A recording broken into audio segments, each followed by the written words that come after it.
السلام علیکم۔ @عرفان خان اردو آفیشیل پر آپ کا استقبال کرتا ہوں، اور آج ہم سبق پڑھیں گے، سبق نمبر 32، مطالعہ اور آموختہ۔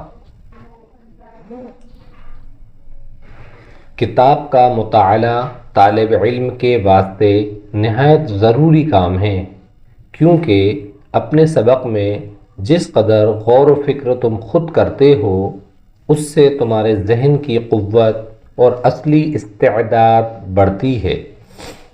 اگر تم اپنی طبیعت پر زور نہ ڈالو گے اور محض استاد کی تعلیم پر تکیہ کرو گے تو تمہارا حال ان اپاہج بچوں کا سا ہو جائے گا جو خود پاؤں چلنا نہیں سیکھتے بلکہ دوسروں کی گود میں لدے لدے پھرتے ہیں۔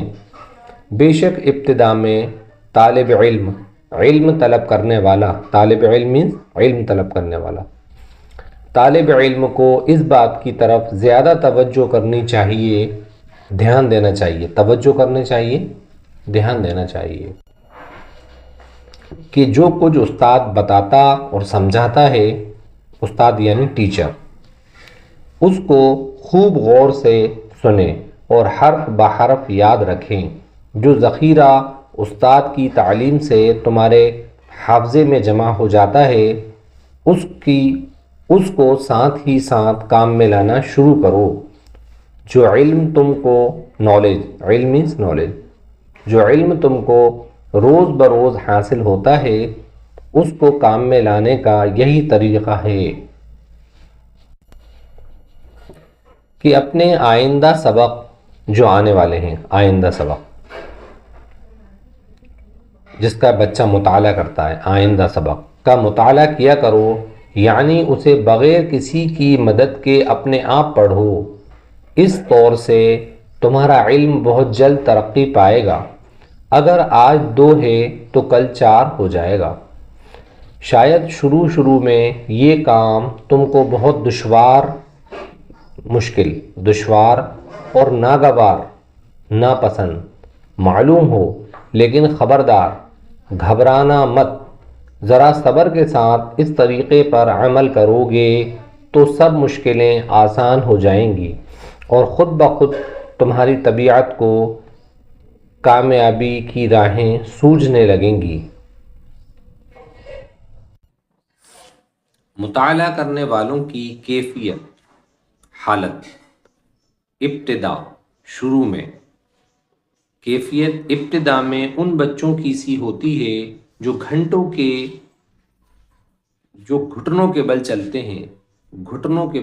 ہیں، پھر کھڑا ہونا سیکھتے ہیں تو گر پڑتے ہیں، لیکن وہ اپنی مشق برابر جاری رکھتے ہیں، کوشش برابر جاری رکھتے ہیں۔ آخر ایسے شہزور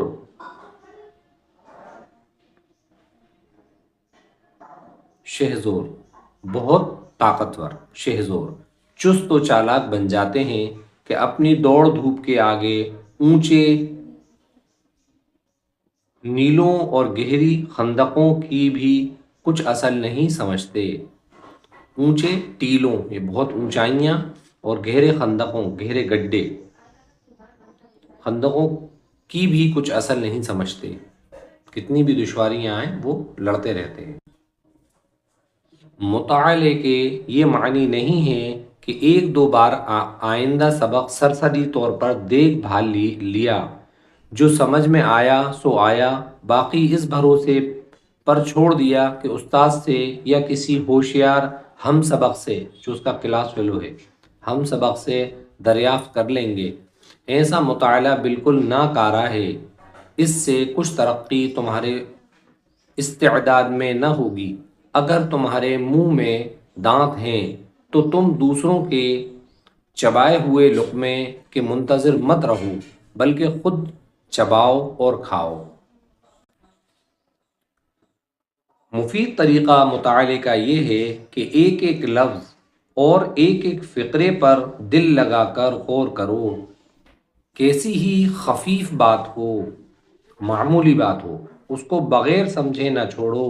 جب تم اس اندازے سے مطالعہ کرو گے تو بعض باتیں ایسی پاؤ گے جو پہلے سے تمہارے ذہن میں موجود ہیں، ان پر غور کرنے سے تمہاری یادداشت تازہ اور پختہ ہو جائے گی۔ سبق بڑا ہے، 2 حصوں میں ہم ریکارڈ کریں گے، اور آج تھوڑا زکام ہے تو شاید آواز میں بھی کچھ فرق پڑے گا۔ انشاءاللہ اس کے بعد کے ویڈیو میں ملیں گے انشاءاللہ۔ السلام علیکم۔